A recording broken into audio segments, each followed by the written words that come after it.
Good afternoon and welcome to Level Up Cyber Live. My name is Tony Bryan and I am your host. Very excited to spend the next 30 or so minutes with everybody. I'm very excited about our guest speaker. He'll be back. I think there he is. He just came back. Welcome, Roftiel Constantine with Barry Wehmiller. How are you doing, sir? Hey, Tony, I'm doing great today. How about you? I am fantastic. I lost you there for a second, but you're back, so we're good to hook. Roftiel and I have been hanging out, 6 or 7 years. He's been an inspiration for me, has been a great advocate and supporter of our of the work of CyberUp, and I think even more broadly outside of what we do as an organization, I think has done a really great job of leaning into the industry, leaning into the sector, and investing in the future generation of workforce and trying to grow it. So for that, Roftiel, I appreciate it. So I know you pretty well, but not everybody does. So I'd love just to, for you to take some time and introduce yourself, where you're at, and really how did you get to where you are today? Sure. Hey, thanks, Tony.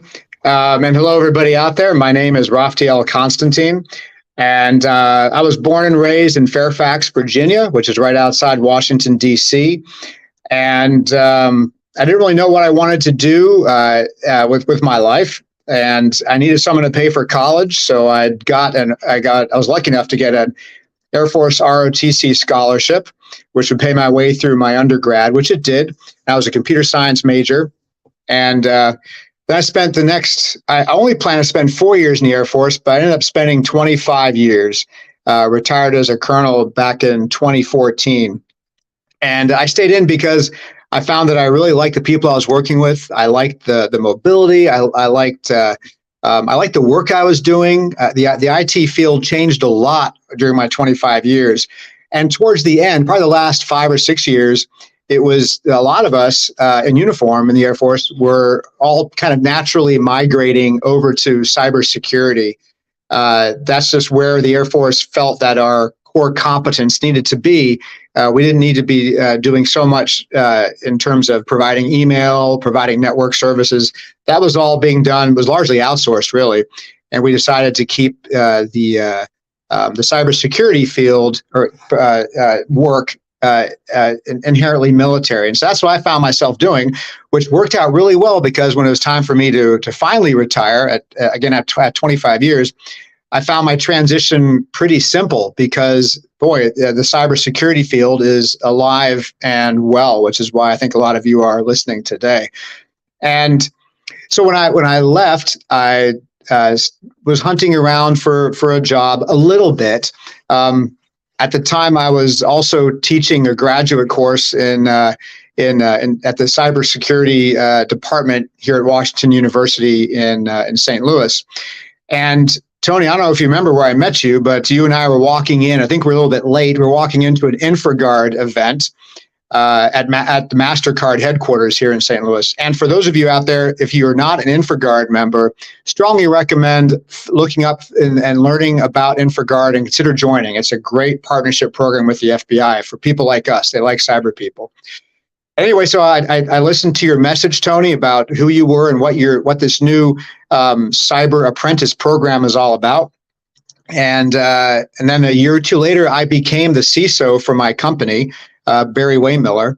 Let me say a little bit about Barry Wehmiller because it's important, the context from an IT standpoint. We are a global manufacturing company. We have 150 facilities in about 25 countries.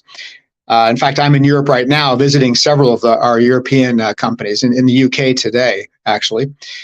And we didn't have a security team up until I was asked to be the CISO. We didn't have a security team here that did full-time information security. We had system administrators, we had firewall people, we had network operators, we had service desk folks, all of whom did security a little bit of their day, but we did not have that independent team that did nothing but focus on security. And so that I was asked to start that team.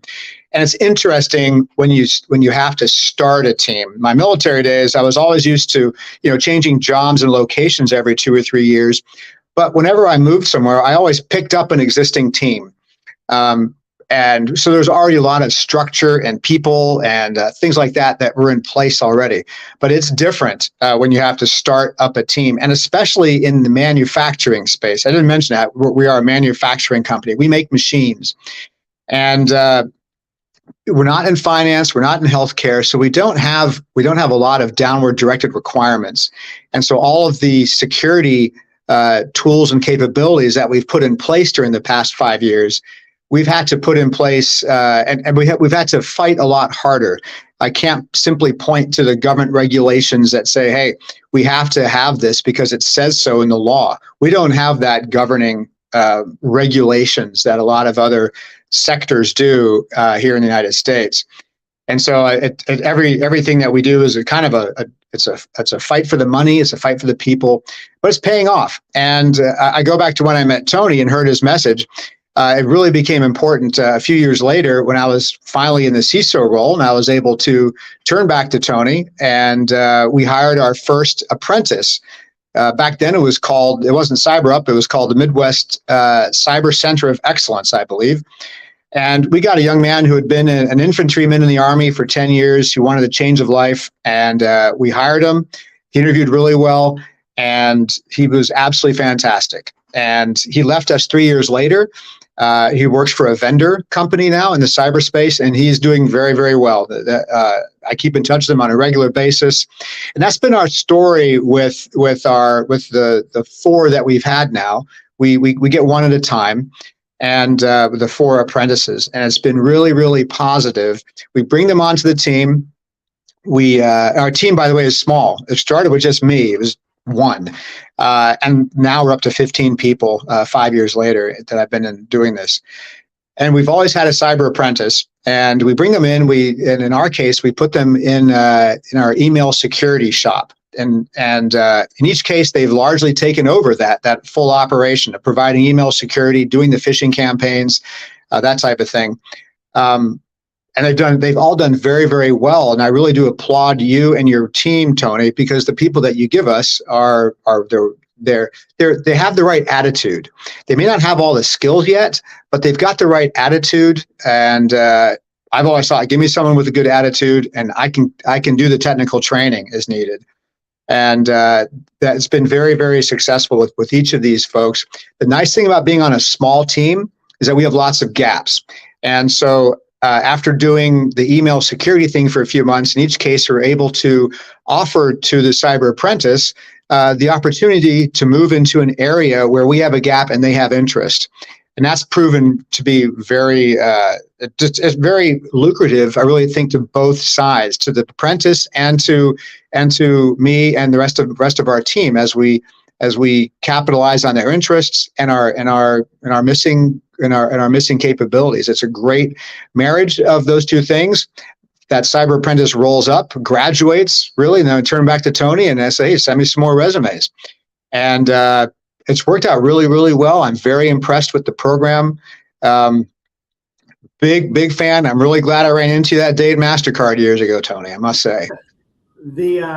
So, I mean, I truly appreciate just the continued support, and glad to hear the success of apprenticeship, right? And your experience within the model, I think, has happened multiple times specifically for us, and I think even beyond our program, other programs have had really great success, right? The model works, learn while you learn, and it's a great non-traditional way to really think outside the box, because you still hire traditional folks that are, coming in at mid to senior level and using other methods to do it. It's just you took an intentional approach around how can you look long term and find a cost-effective way to effectively grow.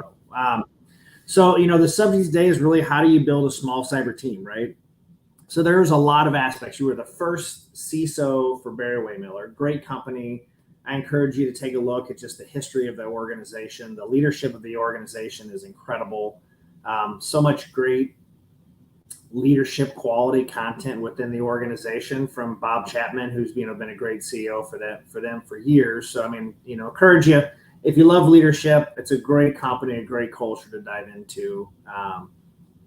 Just a plug for for the culture organization. But as you jumped into this small team, because the one thing I've heard consistently over the years is that a lot of times for small startups or small organizations, right, cyber is one of the last things that they're jumping into to build.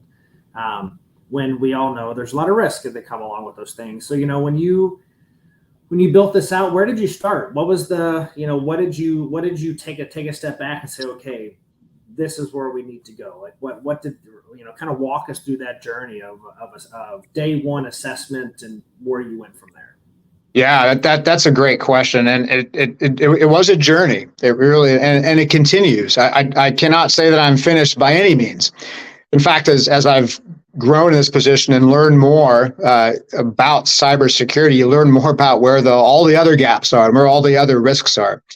But it has always been my intention and I've always tried to take a risk-based and data-driven approach to what we're doing. Risk-based, we have tons of risks.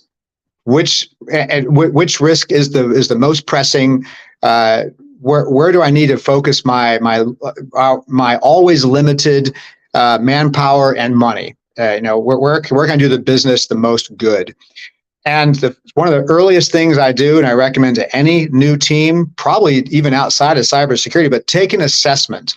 Get a group of people, and there's lots of companies that do this. They'll come in, they'll take an assessment of where your company is in terms of cybersecurity, and they'll help you figure out where the gaps are, and which ones of those gaps are the highest risk in general.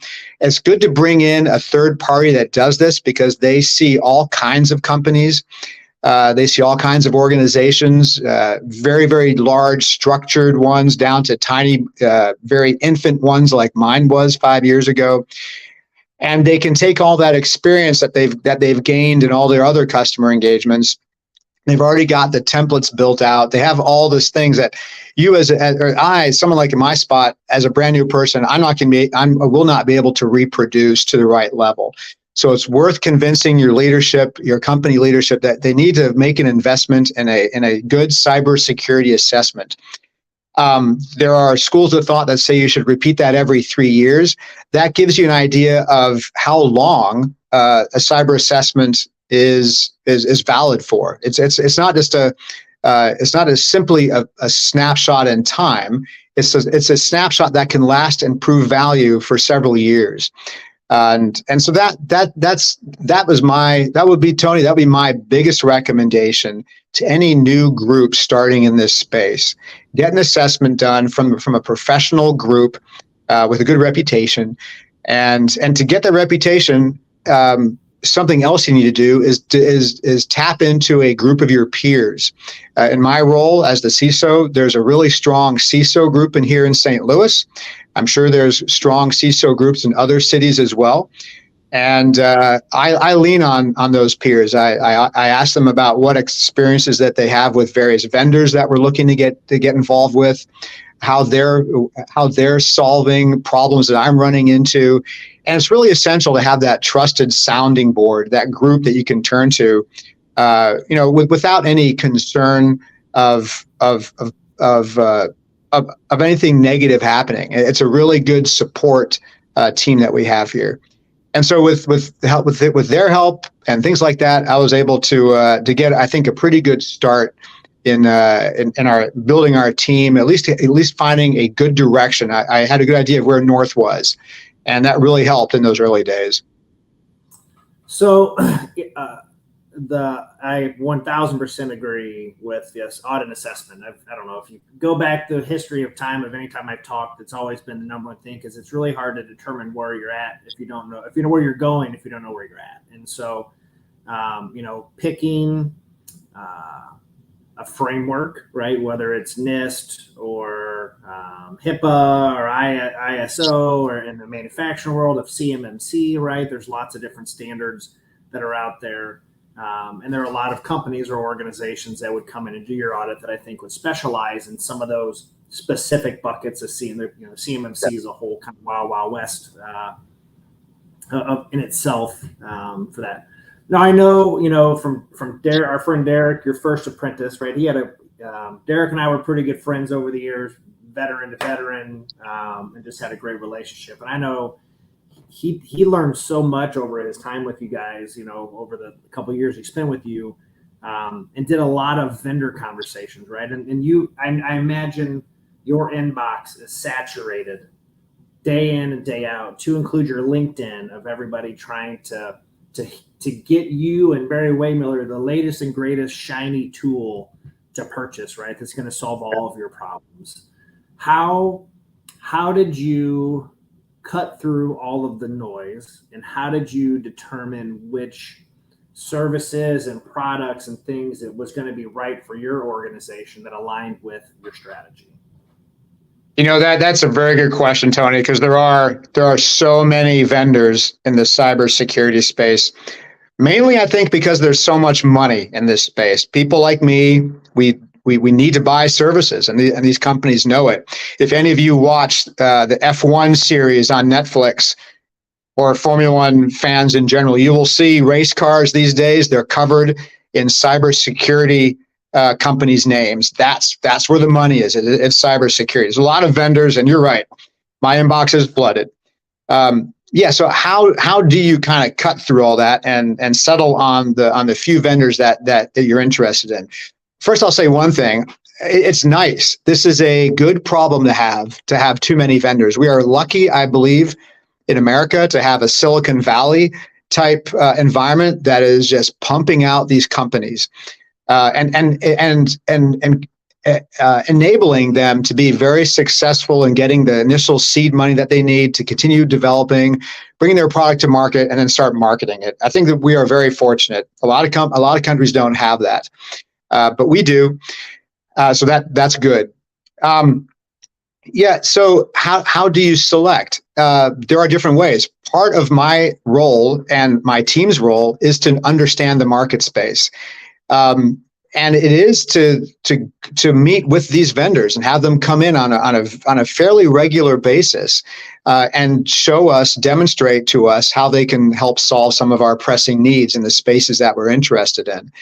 And then again, talking to that group of peers that I mentioned earlier. In my case, those CISOs around town, but there's groups at all different levels.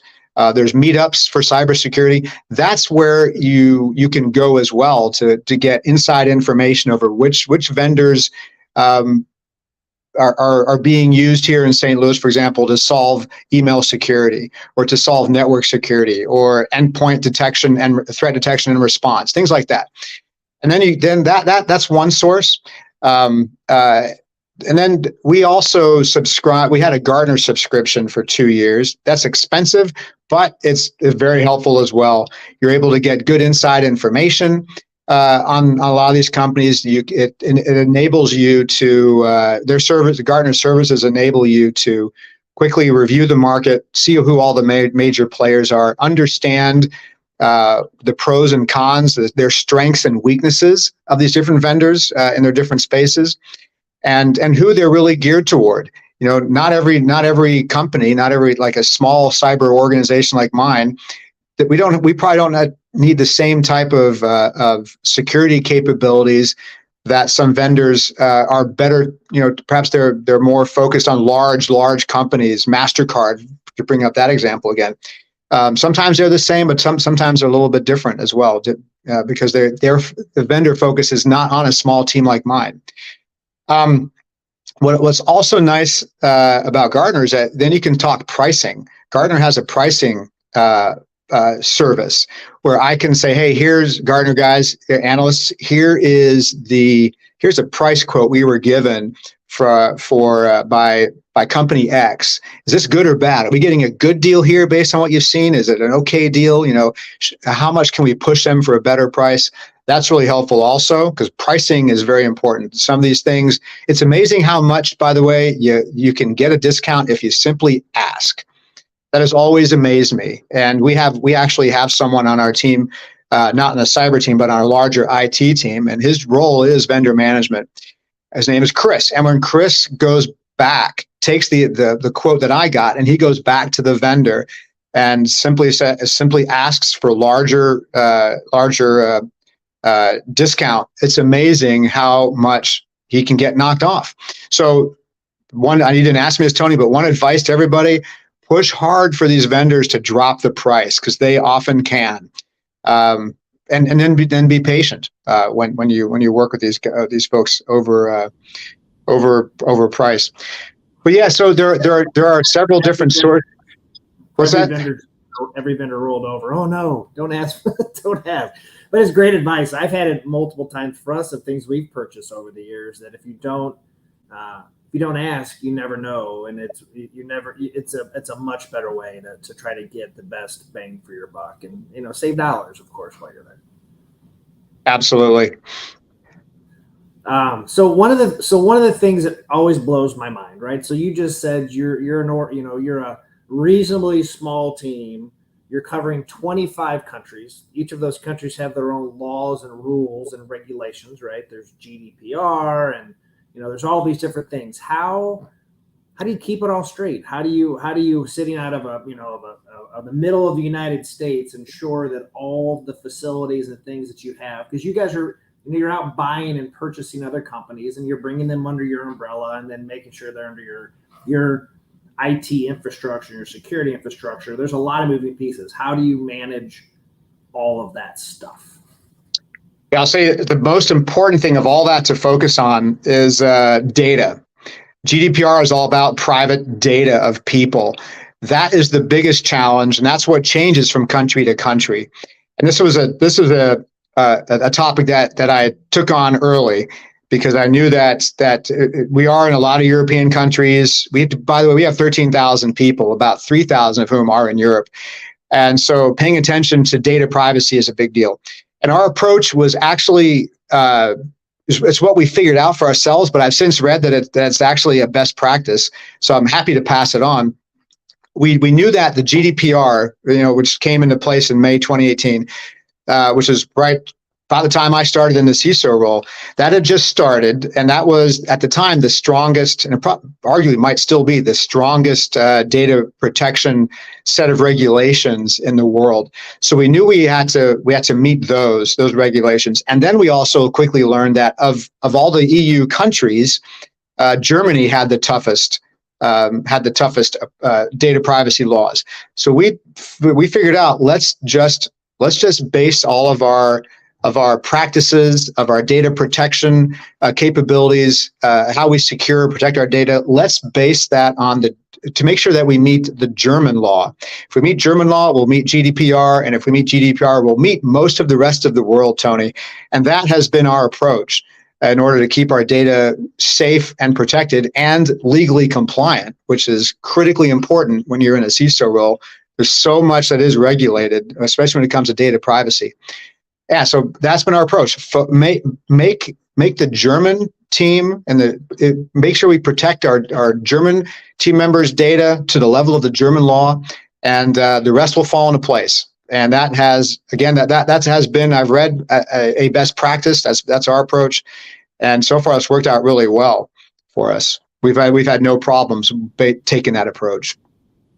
I mean, it makes a ton of sense. I mean, I know the U.S. is moving quickly, and there's lots of, it's a priority for the current administration to continue to bolster policies, procedures, and I think the overall infrastructure that's out there for our country, right? Which is important, because I think I know there's probably overall concerns of just how we're keeping up. And I had read an article that, there are things that our country doesn't allow that other countries do allow, right? We'll say child labor laws, for example. There are things that they can do that we're not even going to remotely attempt to compete with. So, like, in theory, we have one hand tied behind our back trying to keep up with the rest of the world with some of these things. But I think, through leadership like yours, we're doing a great job of keeping up. What piece of advice would you give to organizations that are out there that maybe find themselves in your shoes, right? Like, it's I'm a newly coined CISO or a security leader within an organization. I've been charged to build this thing out. I'm seeing the news, right, has really been pretty hot and heavy with cybersecurity being mandated at a board level, right, for major corporations, and this a large focus, right? So, like, the ante and the risk is being upped and there's, there was a precedent set with, what was the solar winds breach, right? Like there were some things that came up for those CISOs, and some, like, it's changing. It's it seems to be a fluid world. What advice would you give to a CISO that's maybe got those things in the back of their mind and trying to build out, what their department and team looks like? Yeah, if I had just one big piece of advice, it would simply be, it's not simply, it's simple to say, develop your long-range plan and communicate it. That is the most important thing on a couple different levels. First, for those above you, like your board of directors, or if you don't have that, if your C-suite people, show them that you have a plan. And that way, when you ask for money for a capability, you can say, hey, this I need this capability. It fits in my plan, and here's how, and here's how it's going to reduce risk. And that plan has to be a risk-based plan and prioritized by risk. With that plan, what you also get is not only keeping your leaders well informed, and by doing that, you get their trust if you do it right, which is important as well in this role. You have to be a trusted advisor, trusted partner when it comes to all things cyber. But what it also helps you do, as I found, is retain your team members. Your team members want to know what's coming. What cool technology is this company going to buy for me to get involved with? What new cyber areas are we going to roll into where I can expand my knowledge and keep my interest level high where it needs to be? Because if you don't, it's easy. It's too easy for anyone in the cyber field to leave a company, go down the street, and work for somebody else. There's plenty of jobs. As Tony, you have all the statistics on how many openings there are. In Little St. Louis, there's lots of cyber positions that are open. And so I need to kind of, always in the back of my mind, I need to fight to keep my team members. And one way I do that is by having a good long-term cybersecurity plan, which, by the way, I have them help me develop. It's not just me developing this, it's all of our input. So we all understand it very well. We understand why we're doing things in what particular order and what the risks are. And I think, Tony, that is the most important thing, the single most important thing I can pass on to anyone who's new in this space, or anyone who's been around for a while as a CISO. If you're wondering why people are leaving, it might be because they don't think you have a vision. They don't know where you're going, and they need to be part of that vision. They need to see how that they fit in, and they need to make sure that where this guy is taking the team is where I want to go, to make sure that they stick around. It is a retention tool. It may not be that obvious when you first think about it, but a long-term security plan has a lot of benefits. Yeah, well, I know just the idea of, because there's so many different functions and facets within the cybersecurity sphere, right? I mean, you could go compliance or GRC, pen test, and you could go as technical, or something as non-technical. It's just awareness training, right? Like there's such a broad, and I think especially as people transition to get into the space, they don't know all the things, and they're really trying to see what they think is going to fit well with their personality. And to your point, knowing that I could do those things within this organization I'm currently working at, or I can at least grow into that, is an important part of retention and happiness for those employees. So kudos to you for thinking through that. Mm-hmm. So the last question we always ask every single guest, and this is a broad, big question. But what advice would you give to those to level up their cybersecurity career? I'll tell you, I've been asked that by, what happens to me often is a colleague will say, hey, my son, my nephew, my neighbor's child, they're interested in getting into this field. What should they do? And when I tell them two things. And the first is I tell them to start networking, figure out organizations like InfraGard that I mentioned before, like these meetup groups that happen with a cybersecurity focus. There are other groups as well. Start joining those and attend their meetings on a regular basis, and network. Talk to people before the meeting, after the meeting. Find out what they do. Connect with them. And Tony, you know what else I tell these people is to get in touch with you.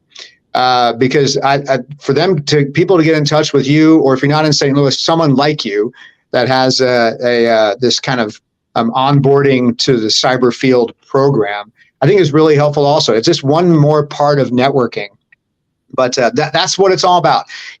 Someone who doesn't have many security skills and wants to get into the security field, the resume is not going to do it. They have to get themselves heard and seen and known, and they have to express their attitude and their enthusiasm. And that only comes across face to face, or else you'll be cold applying to lots of jobs, and you won't even get a call back because your resume just doesn't have it yet. And that's where, Tony, your organization is really, really good for all the people that come into contact with it. And just getting out there, networking. It's often not easy. Especially a lot of IT people tend to be somewhat introverted, but you got to put yourself out there. You got to get past that. You got to put yourself out there and just go to these things and meet the people. And eventually something will click, and you have to have faith and confidence that will happen. I've seen it happen a lot. It doesn't happen quickly. You will get rejected, but just keep at it. And again, it comes down to that attitude and enthusiasm. Be bubbling with that stuff, and that's your best way to get your foot in the door. It's definitely gotten harder to do those things because the meetup space is kind of, with COVID, shrank a little bit. But I think there's efforts around regionally, and I think we have our presence in Colorado, and they've got a group, the Colorado CTA, Colorado Technology Association, and they have almost an event every single week. Now, we are fortunate in St. Louis. Tech STL is doing a great job, right? Not every topic is cyber, so it's not quite as specific, but there's geospatial stuff and artificial intelligence and quite a bit of different tech things. And I wouldn't get so hung up on the topic, right? I think just to your point, it's really just a matter of getting out there and meeting people, right? Even if it's a periphery, let's say it's Enterprise Rent-A-Car, and you meet a salesperson or whatever, somebody IT, they still know somebody in the other department that can help you get to where you're at, right? So you never know who you're going to meet and really get out to it. So, well, I appreciate you joining us today. Safe travels as you do your world tour, and visit some of the sites for Barry Wehmiller. Is all very cool and exciting. For those for tuning in next week we're going to have a replay of one of my favorite ones we did with Gary Chan back in January. So it's been a few months, but with the holiday and a lot of schedules, right, we're going to do a replay next week. But that one we talked about just interviewing best practices. So, if you didn't get a chance to tune into that was very early on as we were doing these shows. So I think it's a great one for us to revisit. But Roftiel, truly appreciate your support, your friendship, and just the time spent today, and more importantly, just your leadership in the cybersecurity space in St. Louis and beyond. So really appreciate you joining us today. Well, Tony, I pass a lot of that same words back on to you for your leadership in your organization and helping out. I don't know how many you've got now, hundreds of people out there that you've helped get a good start in this career field. So hats off to you. Well, you guys have a great week, and until next time, see you soon. Thanks. Bye, everybody.